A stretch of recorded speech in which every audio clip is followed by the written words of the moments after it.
علیکم دوستوں، محترم فخر میں کچھ ہمدہ وقت آ گیا. میرا خیال ہے کہ جج صاحبان اور پاکستان کی عدلیہ سے براہ راست یہ سوال پوچھ لینا چاہیے گا پائن تو سی چند دیکھی ہو، کیونکہ جس طریقے سے صورتحال کو لے کے معاملات کو لے کے ہماری عدلیہ اسکینڈلائز کری ہے مختلف چیزوں کو، وہ بہت ہی زیادہ افسوسناک ہے. میں معذرت چاہتا ہوں کہ میں نے یہ لفظ اسکینڈلائز استعمال کیا، کیونکہ میرے پاس اس سے زیادہ کم شدت کا لفظ استعمال کرنے کے لیے موجود نہیں تھا. اور اس کی وجہ آج اسلام آباد ہائی کورٹ میں جناب محسن اختر کیانی صاحب کی عدالت سے دیے جانے والے ریمارکس ہیں جو انہوں نے شاعر احمد فراد کیس کے اندر دیے ہیں. اور اس کیس کے اندر نہ صرف جج صاحب سیدھے ہوتے ہوئے نظر آئے ہیں، بلکہ انہوں نے پاکستان کی سب سے پریمیئر سپائی ایجنسی کو بھی ٹارگٹ میں لے لیا، نشانے پر لے لیا. اور اپنے ریمارکس کے اندر انہوں نے تمام تر واقعات کی ذمہ داری جو ہے وہ پاکستان کی پریمیئر سپائی ایجنسی کے اوپر ڈالتے ہوئے ان کے ڈی جی اور ان کے سیکٹر کمانڈر اسلام آباد دونوں کے اوپر ہی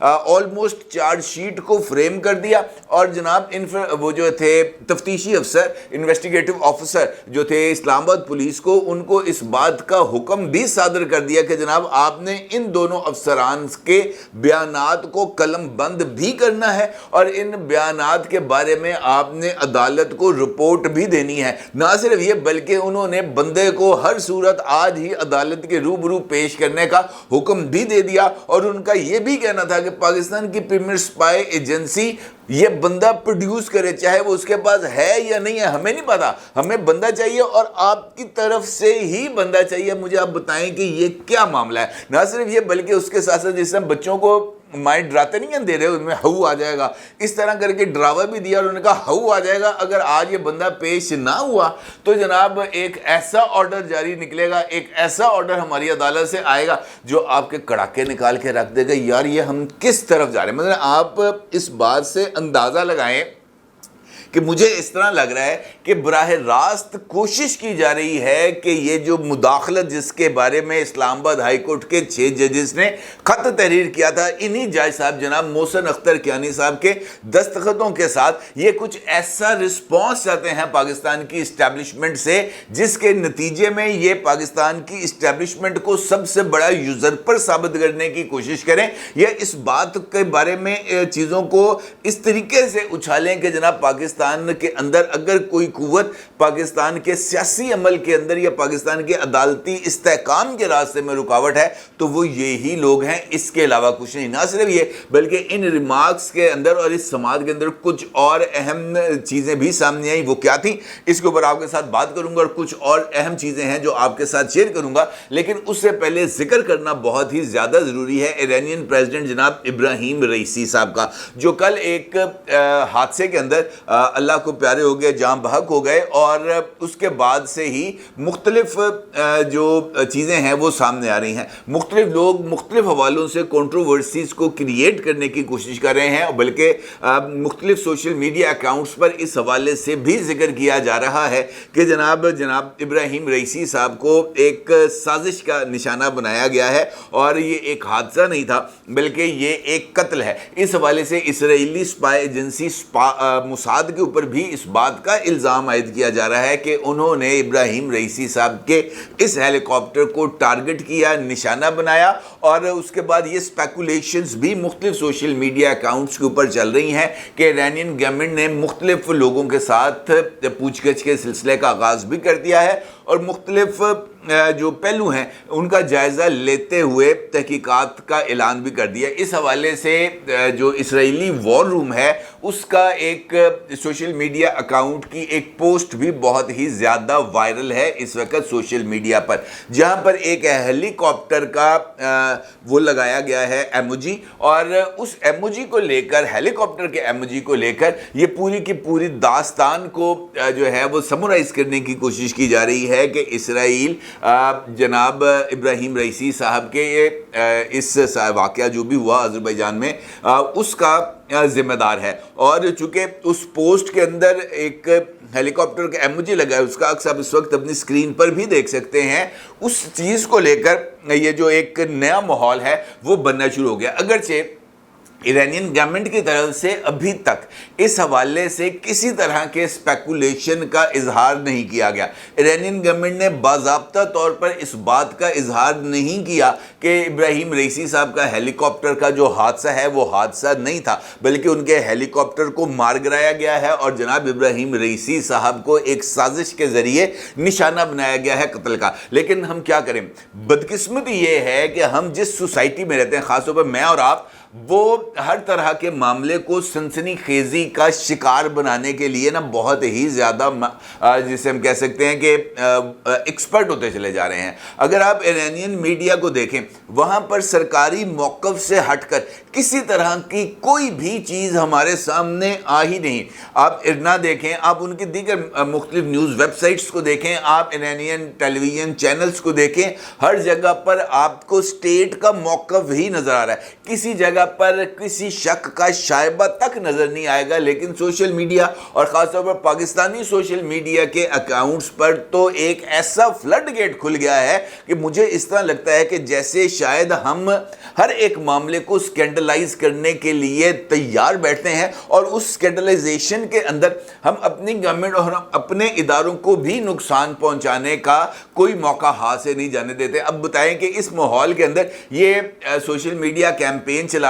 کسی حد تک عقل مندی کا اس کو وہ ہم کہہ سکتے ہیں کہ جناب ایرانین پریزیڈنٹ کا دورہ پاکستان ان کے لیے بھاری ثابت ہوا۔ وہ اگر شہباز شریف سے ملے، شہباز شریف صاحب کے ساتھ فوٹو لگوائی، اور یہ فوٹو اتروانا اور پاکستان کا دورہ ان کے لیے جان لیوا ثابت ہو گیا۔ یہ پاکستانی اکاؤنٹس کے اوپر یہ چیزیں چل رہی ہیں،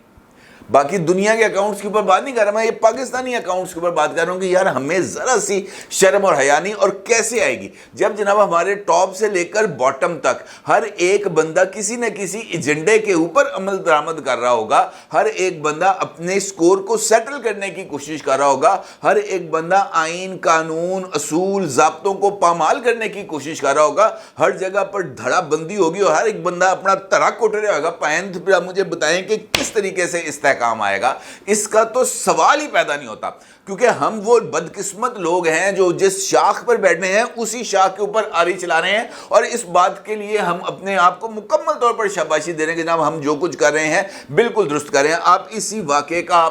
جو ہے نا حوالہ میں آپ کو دیتا ہوں، یہ جناب شاعر احمد فرحات صاحب کے کیس کا۔ جیسے ہی آج صبح سے یہ خبر سامنے آ رہی تھی کہ جناب شاعر احمد فرحات صاحب کا جو کیس ہے وہ اس وقت جناب جسٹس محسن اختر کیانی صاحب کی عدالت میں لگا ہے، اور محسن اختر کیانی صاحب کی عدالت سے تند و تیز ریمارک سامنے آ رہے ہیں۔ جیسے ہی کارروائی کا آغاز ہوتا ہے تو ہائی کورٹ کے جج صاحب سیکرٹری دفاع سے جواب بھی طلب کرتے ہیں، اور پھر وہ اس بات کی دھمکی بھی دیتے ہیں، ہاؤ بھی کرتے ہیں کہ اگر جواب نہ آیا تو اس کے اوپر آرڈر بھی پاس کروں گا۔ پھر وہ اس بات کا اظہار بھی کرتے ہیں کہ اپنے ڈی جی کو بتا دیں مجھے بندہ ہر صورت چاہیے، آپ اپنے سے اغوا کاروں کا لیبل ہٹائیں۔ محسن اختر کیانی کا احمد فرحات کی بازیابی کیس میں وزارت دفاع کے نمائندوں سے مکالمہ۔ پھر وہ یہ کہتے ہیں کہ مجھے یہ بندہ پاکستان کی سب سے اہم سپائی ایجنسی سے چاہیے، اپنے ڈی جی کو بتا دیں اور اپنے سیکٹر کمانڈر کو بھی بتا دیں کہ بندہ ہر صورت بازیاب ہونا چاہیے۔ اسی کیس کی سماعت کے دوران شاعر احمد فرحات کی وکیل محترمہ ایمان مزاری جسٹس محسن اختر کیانی کی عدالت کے اندر اس بات کا بھی انکشاف کرتی ہیں کہ 17 مئی کو احمد فرحات کے نمبر سے ایک واٹس ایپ کال موصول ہوئی تھی، اور ہمیں کہا گیا تھا کہ درخواست واپس لے لیں، احمد فرحات واپس آ جائے گا۔ ہمارے پاس میسیجز کا ریکارڈ بھی موجود ہے، اور انہوں نے اس بات سے بھی عدالت کو آگاہ کیا کہ آپ عدالت کو کہیں کہ احمد فرحات خود کہیں گیا تھا، ہم نے جھوٹ بولنے سے انکار کر دیا لیکن درخواست واپس لے لی، اس کے باوجود احمد فرحات کو رہا نہیں کیا گیا اور ہمارے ساتھ دھوکہ کیا گیا ہے۔ نہ صرف یہ بلکہ اگر میں آپ سے یہ کہوں کہ اس سارے سینیریو کے اندر بہت ساری چیزیں اس بات کی طرف اشارہ کر رہی ہیں کہ انفیکٹ ایشو احمد فرحات کا نہیں ہے، انفیکٹ ایشو اپنی ایگو کو سیٹسفائی کرنے کا ہے، اپنے آپ کو درست ثابت کرنے کا اور دوسرے فریق کو غلط ثابت کرنے کا ہے، جو سب سے زیادہ غلط روش ہے۔ میں یہ نہیں کہتا کہ پاکستان میں جبری گمشدگیاں نہیں ہوتی، میں اس بات کا بھی اعتراف کرتا ہوں کہ ڈالے بھی آتے ہیں، میں اس بات کا بھی اعتراف کرتا ہوں کہ فون کالز بھی آتی ہیں، میں اس بات کا بھی اعتراف کرتا کرتا ہوں کہ ڈراوے بھی دیے جاتے ہیں، اس کے اندر کوئی دو رائے نہیں، لیکن یار کسی اور معاملے کے اندر اس طرح کا رسپانس دیا جاتا ہے؟ بالکل نہیں دیا جاتا۔ وجہ کیا ہے؟ وجہ یہ ہے جناب کہ اس موقع پر عدالتی نظام جو ہے وہ باضابطہ متحد ہو کے کھڑا ہو گیا ہے سامنے۔ اگر آپ کو یقین نہیں آتا تو میں آپ کو ایک اور مثال دیتا ہوں۔ لاہور ہائی کورٹ کے چیف جسٹس ہیں مسٹر جسٹس شہزاد ملک صاحب، ان کی طرف سے ان کے ساتھ اس وقت گورنمنٹ آف پنجاب کا ایک ایشو کے اوپر ایک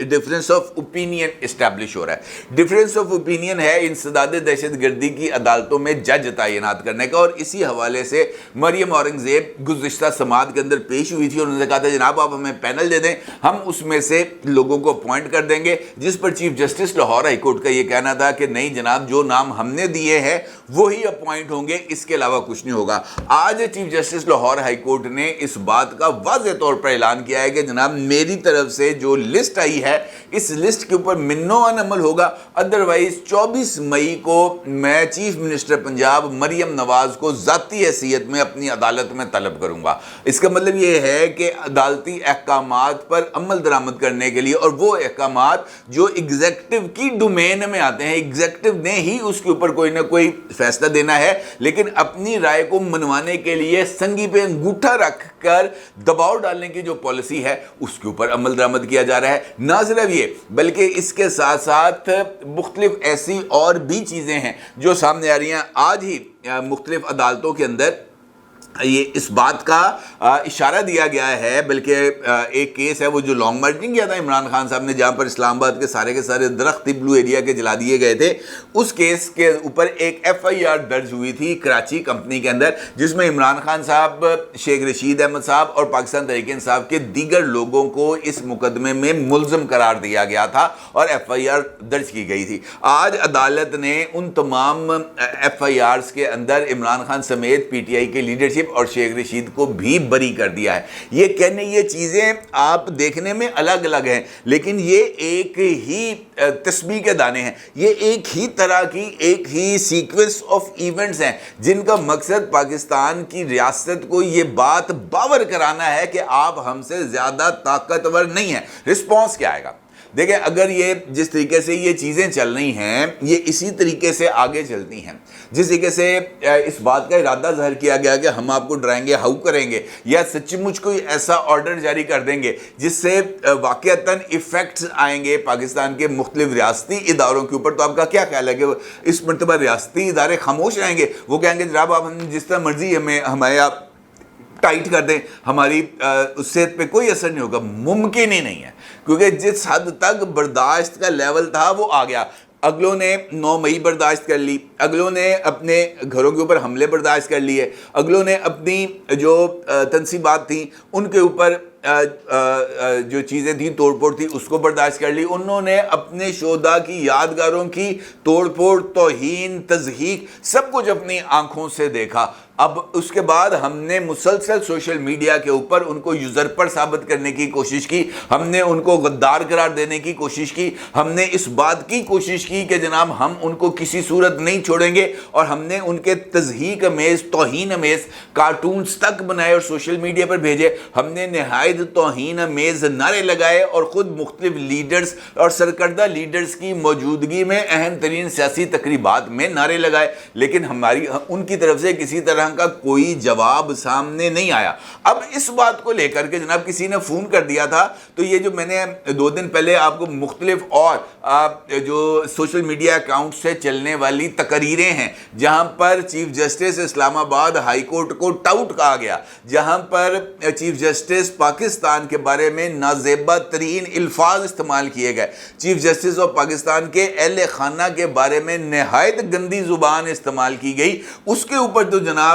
کسی کی جو ہے نا وہ جذبہ اہمیت نہیں جاگا، اس کے اندر تو کسی کو اس بات کی شرم نہیں آئی کہ ہمارے چیف جسٹس کی بہن کے بارے میں کس طرح کے نعرے لگائے جا رہے ہیں، کس طرح کی تضحیک امیز زبان استعمال کی جا رہی ہے۔ اس وقت تو سب کے ہونٹ سلے ہوئے تھے۔ تو یہ کون سی دو عملی ہے کہ آپ کے بارے میں کوئی بات ہو جائے تو وہ مداخلت، آپ کی پگڑی کو فٹ بال بنانے کی بات ہو جائے تو وہ توہین، لیکن دوسروں کی عزت کی کوئی معنی نہیں، کوئی ویلیو نہیں۔ آپ ایک تفتیشی افسر، آپ اس بات سے اندازہ لگائیں کہ یہ تضحیک اور توہین توہین کا کون سا لیول ہو سکتا ہے کہ پولیس کے ایک تفتیشی افسر جو عمومی طور پر ایک ASI ہوتا ہے، عدالت یہ کہہ رہی ہے اس ASI کو، اس انویسٹیگیٹو افسر کو کہ آپ جائیں اور پاکستان کی سب سے بڑی اسپائی ایجنسی کے چیف سے اور اس کے سیکٹر کمانڈر سے جا کر ملیں اور اس کے بیان کو قلم بند کریں، یعنی اس سے تفتیش کریں، اس سے سوال کریں اور وہ آپ کو جواب دے گا۔ کبھی پاکستان کی تاریخ میں ایسا ہوا نہیں ہوا۔ اس کا مطلب یہ ہے کہ ہم اب اس لیول پر جا رہے ہیں جہاں پر بوائلنگ پوائنٹ آنے والا ہے، کچھ ایسی چیزیں ہونے والی ہیں جو نہیں ہونی چاہیے، لیکن چونکہ راستے کے اندر رکاوٹ نہیں ہے اور رکاوٹ کو کریٹ کرنے کی کوشش کی جا رہی ہے تاکہ عمران خان کو مظلوم اور دوسرے کو ظالم ثابت کیا جائے۔ یہ ظالم اور مظلوم اپنی اپنی مرضی کا کریٹ کرنے کی جو لڑائی ہے، انفیکٹ یہی پاکستان کا سب سے بڑا المیہ ہے اور اسی کے نتیجے سب سے زیادہ خطرناک ثابت ہو سکتے ہیں اگر وہ نتائج حقیقت میں ہمارے سامنے آ گئے، جس کے بارے میں گزشتہ کافی روز سے آپ کے سامنے یہ بات رکھ رہا ہوں کہ وہ کہتے ہیں نا، اتنی نہ بڑھاپا کیے داما کی عقائد، اتنے زیادہ نہ آگے بڑھیں کہ جناب آپ کے پاس واپسی کا کوئی امکان نہ بچے، کیونکہ اگر ایسا ہوا تو پھر نقصان بہت زیادہ ہوگا اور شاید اس نقصان کا جو ہے نا برداشت کرنے کی کیپیسٹی ہم میں نہ ہو۔ اپنے کو ضرور اظہار کیجیے گا۔ آپ کو بہت شکریہ۔ اللہ حافظ۔